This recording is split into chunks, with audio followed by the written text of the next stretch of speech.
여러분들 22페이지 보도록 할게요. 자, 기술 지문인데요. 이렇게 되는 거네요. 자, 그럼 우리 이제 4문단으로 한번 들어가 볼까요? 1, 2, 3문단은 간단하게 누구나 이렇게 생각할 수 있을 겁니다. 넘어가죠. 이제 뭐 할 거냐? 학습이 나와요. 아이, 근데 안 궁금했니? 됐어. 성우가 다 들었지? 자, 봐봐. 이제 얘한테 학습을 시킬 건데 이 부분이 좀 어렵습니다. 자, 차분히 읽으셔야 돼요. 내가 그림을 그려준 이유가 있어요. 4문단은 이 그림 개념이, 이 메커니즘이 조금 과정이 보여야 여기서 이런 학습을 하고 그래서 이런 식으로 진행이 되는구나가 보여요. 그래서 그려놓은 겁니다. 4문단 한번 보시겠어요? 학습 단계만 좀 보도록 할게요. 기억 밑줄 되어 있죠? 그 부분입니다. 4문단 읽어보세요.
자, 됐을까요? 이거 뭘까요? 여기가 제일 어려워요. 제가 여러분들 많이 실수하는 문장을 그냥 제가 써놨습니다. 주절주절 써놨어요. 여기거든요. 형태와 색깔이라는 예시죠. 형태와 색깔이라는 두 범주를 수치화해 놓은대요. 숫자로 만들어 놓는다는 겁니다. 이게 빨간 정도 50 정도고 요게 빨간 정도 80 정도야. 이런 식으로 해놓는다는 뜻이에요. 이게. 우리는 정도를 우리가 수치화할 수 있는 거는 알고 계시죠? 그 다음에 하나의 엑스데이터로 보면 돼요. 자, 그리고 이게 사과라는 데이터야. 약간 빨갛고 둥글어야 사과라고 판정하게 하고 싶어요. 이 기계한테. 그래서 요게 빨간 정도 80이고 요게 빨간 정도 60이야.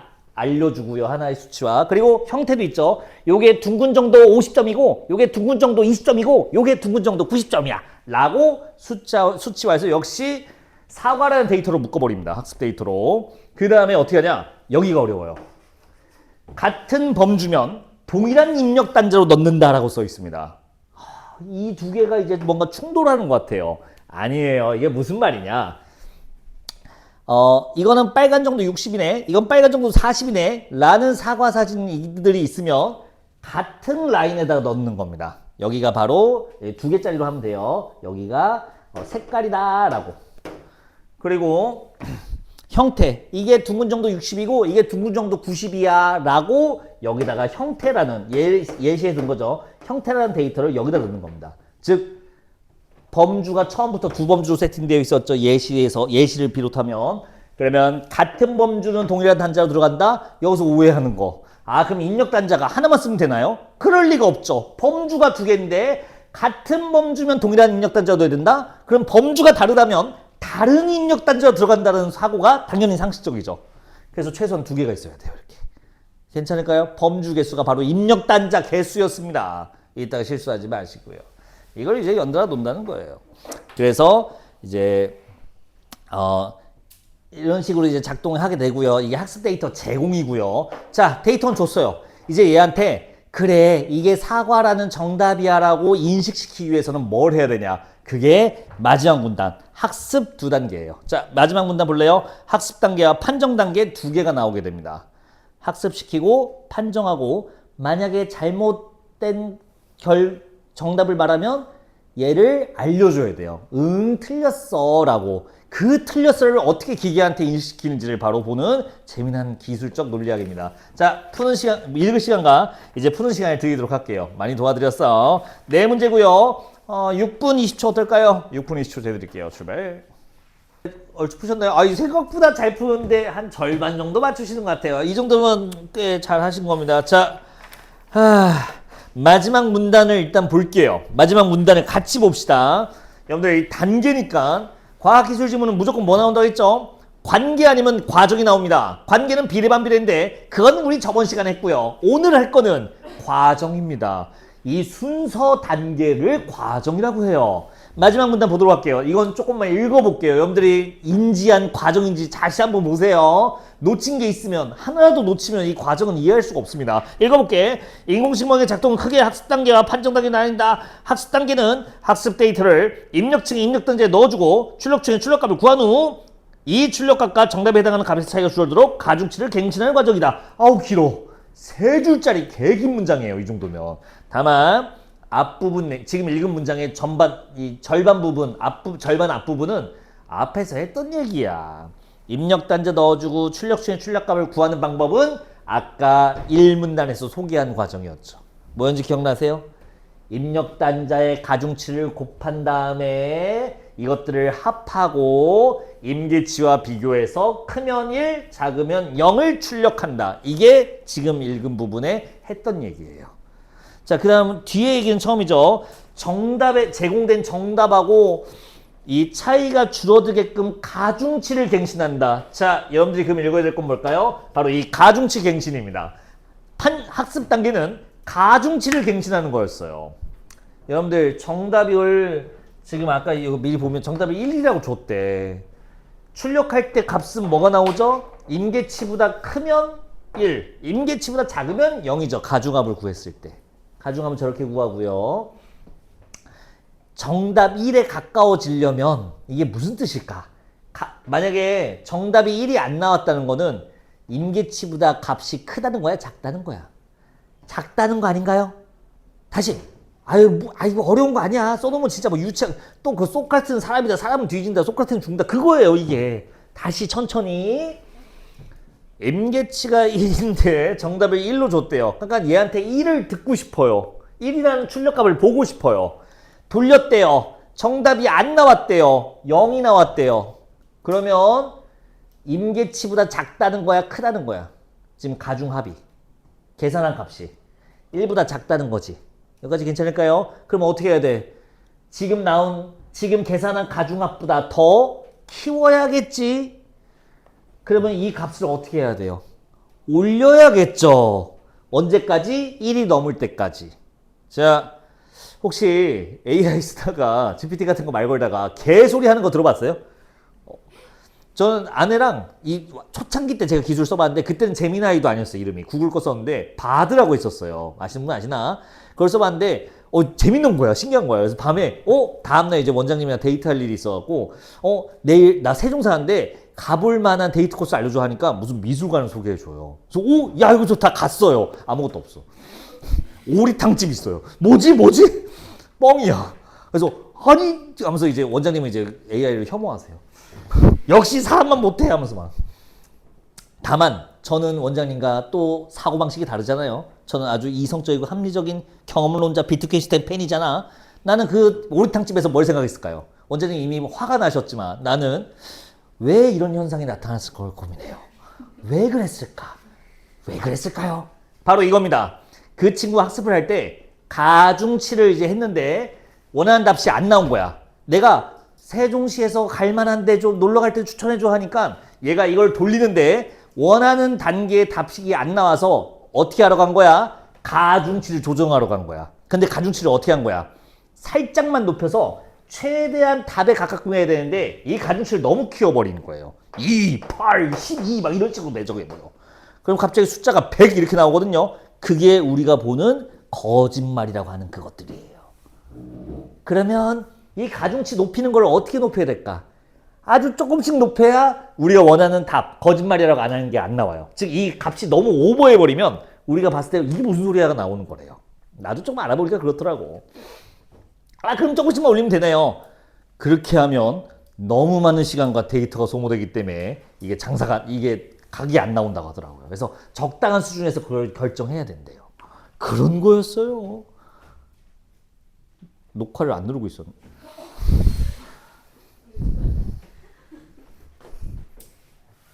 자, 마지막 문단까지 다 보셨나요? 이제 마지막 문단 다 봤으면 문제 해설 도와드릴게요. 마지막 문단 과정은 다 보셨죠? 학습 단계 여러분들 읽었을 거고 지금 맞지?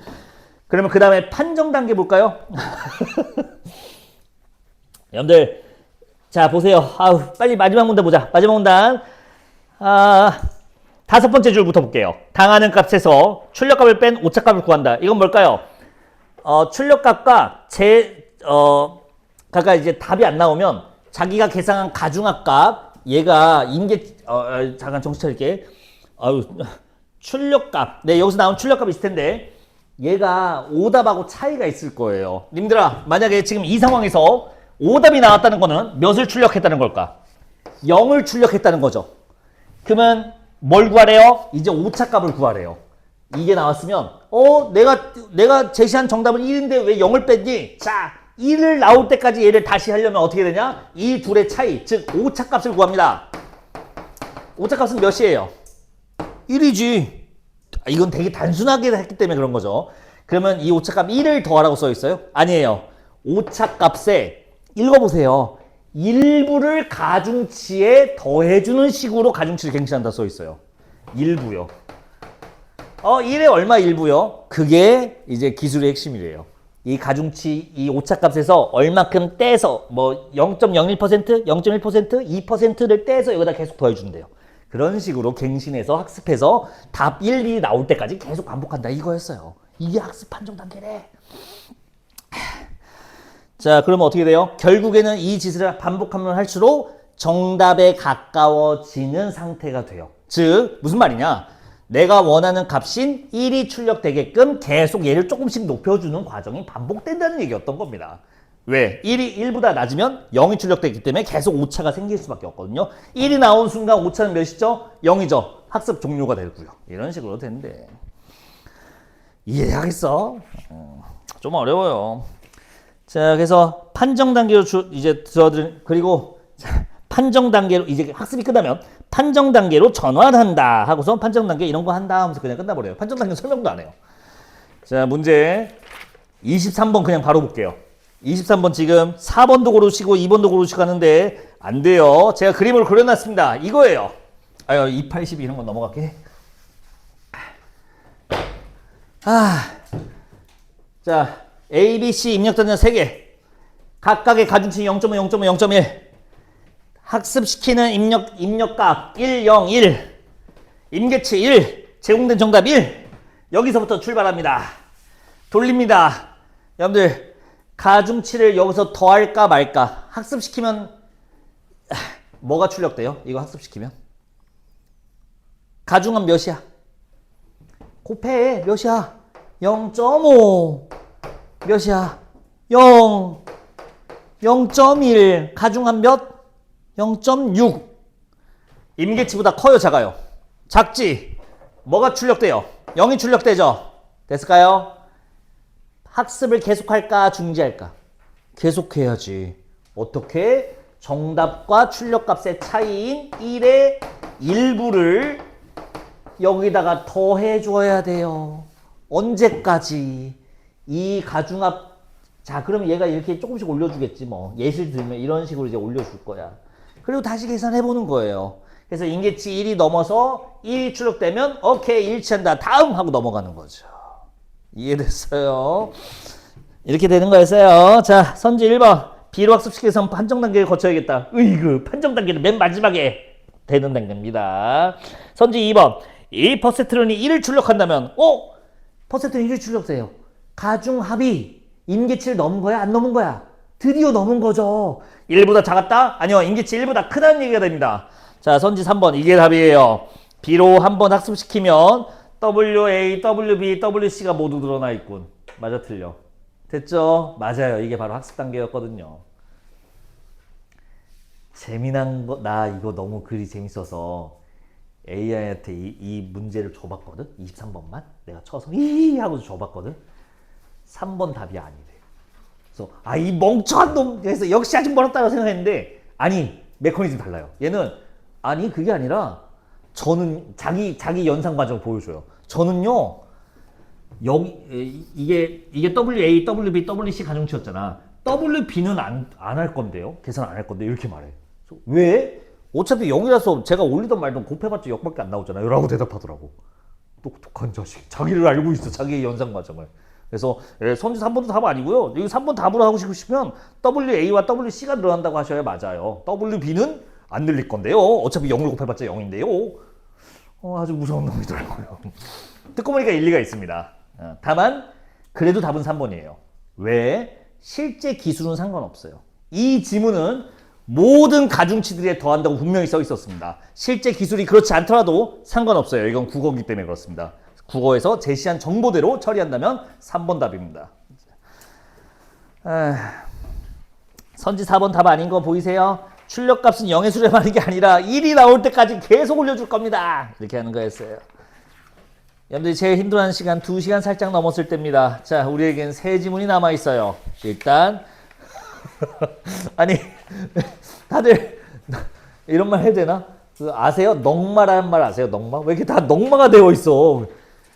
뭐 그지꼴이 되어 있어. 현대소설, 아니 고전소설인가? 잠깐만, 고전소설일 거야. 현대소설이네. 야, 이거 아주 새드하고 읽기 편해요. 이게 핵심이잖아요. 18쪽으로 오겠습니다. 우리 저번에 서사문학을 처리하기 위해 인물, 사건, 배경 이런 얘기 했었죠. 자, 요것도 당연히 신경 써서 읽으셔야 돼요. 인물 누군지. 그리고 참고로 미리 힌트 줄게. 1인칭이야. 그 인물이 어떤 심리 상태인지 찾아야 되는데 서술자 나보다 서술자 나는 주인공이 아니야. 관찰자야. 다른 주인공의 심리를 대사와 상황을 통해 추론해 주셔야 되고요. 배경 중에 시간 정보가 좀 까다롭습니다. 아마 단순한 순차적 흐름이 아닌 것 같아요. 여기까지만 힌트 줄게요. 자, 17번부터 19번까지 세 문제니까 5분 드릴게요. 5분 풀고 얘기 나눠보자. 출발.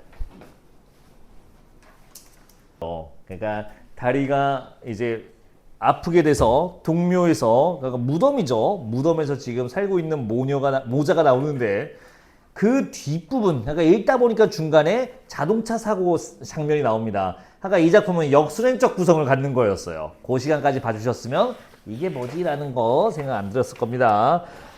얼른 해보자. 17번에 답 3번입니다. 네, 여기서 충분히 이제 무슨 상황인지 드러나요. 처음엔 도깨비불로 오해했지만 사실은 아니었다는 거죠. 여러분들 답은 1번은 왜 안 될까요? 사회적 약자의 삶은 생산이 드러나는 거 맞습니다. 이 정도면 괜찮아요. 다만 질책이라는 말을 뭔지 잘 알고 있어야 돼요. 여러분들 질은요, 내보내다, 질문하다의 그 질이에요. 책은 뭘까요? 책임이요. 책임을 질문하다라고 생각하면 편해요. 질책이라고 해서 막 공격하고 막 꼭 그런 건 아니어도, 자, 너는 어떤 책임을 져야 되는가라고 따지는 것이 바로 질책이었던 것이었습니다. 자, 여러분들 그러면 A와 B 중에 질책이 있을까요? 질책에 대한 답변이라고 볼 수 있을까요? A는 그럴 수 있어요. A 묶음은. 왜? 질문이 뭐였을까요? 그 전에. 그럼 그 불은 뭐야? 그 불에 대한 책임은 너에 대한 귀책 사유는 뭐니? 라고 물어보는 것 때문에 이건 질책에 대한 답이라고 괜찮은데요. B가 도저히 아닙니다. 당신이 한 거에 대해 대답해요. 예, 저예요. 그 교통사고 났던. 예, 이건 질책이 아니었어요. 질문 자체가. 자, 1번이 조금 어려웠다고 하는데 아니었고요. 다른 선지 헷갈린 거 있을까요? 앞선 넘어갈게요. 18번 쉽습니다. 답 5번입니다. 나아가 과거를 하면서 자기 잘못이 있다고 생각한 거야? 그건 아닙니다. 그냥 비극적 사건이 자기가 옛날에 얼핏 봤었던 그 교통사고랑 관련자였다는 걸 깨달은 것뿐이지, 내가 미안해는 아니었습니다. 물론 이 서술자 나가 미안해하는 부분이 있어요. 그런데 그건 맨 처음 부분. 이 사람들을 귀신으로, 도깨비로 오해해서 위협을 가한다고 생각해서 상대가 이제 쫄아 있길래 그때 미안한 마음은 있습니다. 하지만 저 뒷부분은 상관없었죠. 19번은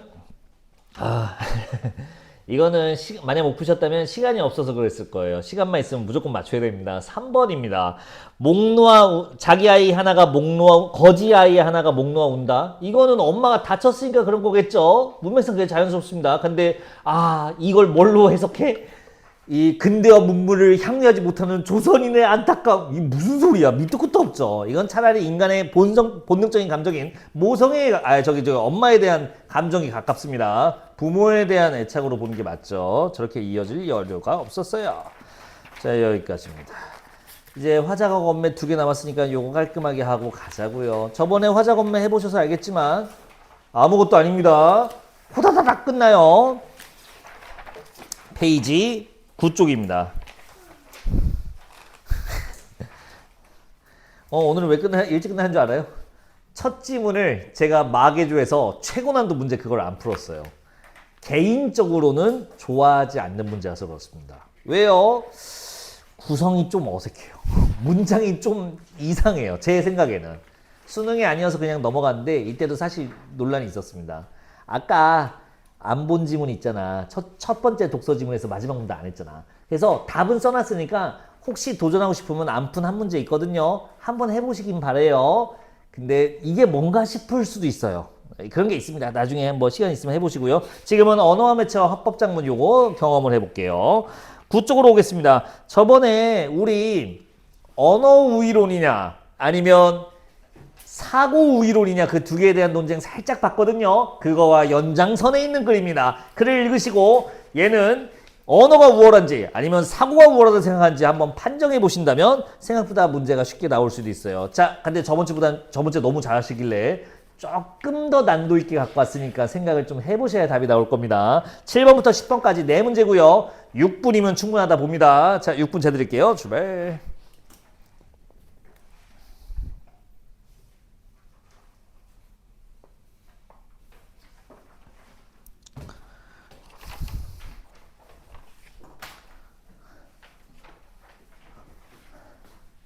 어요. 뭐 가깝게는 운전면허 이거 70점 넘으면 됩니다. 100점 만점 중에. 그러니까 이거는 최고 난도. 와, 이 상황에서 관련 교통법규가 47항일까 58항일까 이걸 내가 외울 필요가 없는 거였어요. 그런 거예요. 대신 자, 깜빡이를 오른쪽으로 갈 때 깜빡이를 어느 걸 킬까요? 그걸 맞추면 되는 거야. 한 50문제 나와요. 그 중에 30문제는 방금 그거야. 횡단보도를 지나는데 빨간불인데 사람이 지나간다. 파란불인데 자동차 기준 초록불인데 사람이 지나가고 있어. 어떻게 할까? 뭐긴 뭐야, 브레이크지. 이걸 맞추면 되는 거야. 내가 교통 신호등 위반했을 때 범칙금이 4만 원일까? 아니면 위반 벌금이 6만 원일까는 틀려도 되는 거였다고. 그런 거였어요. 그래서 아마 여러분들도 지금 목표가 물론 높은 곳을 바라보고 계시겠지만 그게 학교 시험 정석에서 1등급 정도면 상위 10%잖아요. 그러면 꼭 100점이 아니어도 됩니다. 안 틀릴 걸 틀리면 돼요. 이거 큰일 났어. 틀리지 않을 걸 안 틀리면 되는 거예요. 이런 것들 말하는 겁니다. 8번들 틀리셨어? 야, 이거 우리가 지금 읽었던 고차원적 독서에 비하면 이거 애기 문제잖아. 야, 나다를 떨고 내면 쌀이야. 별에 이걸 설명해야 돼. 내가 이걸 뭐 구조를 설명해야 돼. 맞았지. 깜짝이야. 놀랐잖아. 그래서 이런 거는 우리가 충분히 처리할 수 있는 문제였습니다. 님들아, 7번에 답 5번은 괜찮을까요? 인간 생활, 문화, 양식에 따라 언어가 분화되는 걸 보여주는 글이었습니다. 좀 쉬웠죠. 자, 8번은 4번이었고요. 쌀이 아니라 벼입니다. 쌀은 깎아낼 것까지 해야 돼요. 9번의 답은 4번입니다. 충분히 추론할 수 있죠. 사실 이게 여러분들한테 딱 고1 수준에서 요구하는 추론 능력이에요. 이 정도 추론은 가능하죠. 여러분들이 너무 어려운 거만 하고 있었어요, 지금. 자, 10번은 1번이고요. 죽어, 틀리면. 자, 하나 남았습니다. 12쪽 화법작문입니다. 누군가의 여러분들 화법작문 팁을 하나 드릴까요? 글 위에 여러분들 안 읽죠, 보통. 그러니까 다음 글을 읽고 물으면 답하시오. 다 이거잖아. 화작만 예외야. 화작은 위에 정보를 주게끔 되어 있어요. 누가 무슨 종류의 답안지를 무조건 오픈하게끔 매뉴얼 되어 있습니다. 이 문제도 마찬가지일 거예요. 학교, 학생의 발표, 그러면 예상이 되죠. 예상 독자도 예상 내용도 여러분들이 충분히 짐작할 수 있습니다. 자, 읽어보시고요. 오른쪽에 세 문제 준비되어 있습니다. 오늘의 마지막 문제겠네요. 세 문제 푸는데 3분 40초. 말도 안 되는 시간이지만 가능하더라고요. 출발.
삼 번 13번 문제는 여러분들이 좀 풀기에는 이번 교육과정에 좀 안 맞네.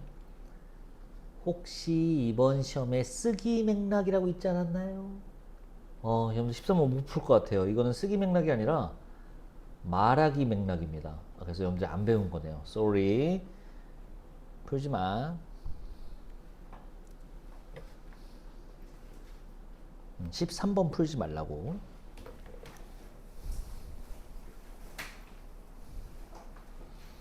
그럼 끝났나요?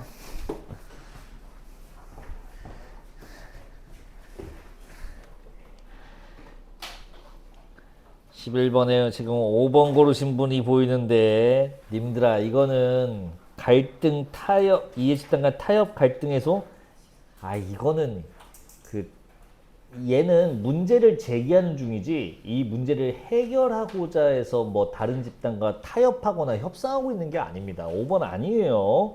4번입니다. 이런 문제 상황, 현재 상황을 사람들한테 알리는 중입니다. 즉, 개인 차원의 의견을 사회적 의견으로 확장하는 이런 것들을 여론 형성이라고 합니다. 아마 들어보셨을 거예요. 네, 답 4번 골라주셨어야 됐습니다. 12번은 이제 말하기 기법에 대한 내용인데 우리 좀 많이 안 접했을 텐데 모의고사 보다 보면 초반에 좀 나오는 문제들입니다. 자, 답 5번입니다. 또는 생각할 시간 버는 거 맞지 않아? 맞아요. 근데 청중이 아니라 말하는 사람의 시간 벌려고 하는 거지. 여러분들이 생각해보세요. 이러고 있어요? 본인 말하는 사람의 시간 벌기용입니다. 이런 낚시들은 쉽죠. 자, 오늘 애쓰셨습니다. 이게 말을 하면 욕먹을 것 같아서 내가 말을 못하겠어. 사실 아까 빼놓은 아까 마지막 문단 있잖아. 남은 시간이니까 해볼까라고 말을 하고 싶거든. 얘도 발작을 하네. 어때? 이렇게 하면 이제 끄덕끄덕으로 보이거든 이게. 자, 아니야. 내가 좋아하는 문제가 아니라서 패스할게요. 자, 여러분들이 하고 싶으면 해보는 걸 추천드립니다. 하고 가도 돼요. 다만 시간 되신 분은 도전해보세요. 고생하셨습니다.